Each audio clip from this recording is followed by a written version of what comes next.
দিন যে কাটে না আমার রাত যে কাটে না, কবে যাব নবীর বাড়ি সোনার মদিনা। আমি কবে যাব নবীর বাড়ি সোনার মদিনা।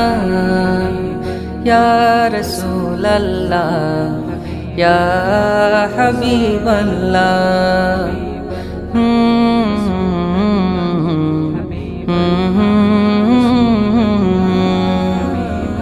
আরব সাগর পাড়ি দিয়ে যাব নবীর দেশে, সালাম দে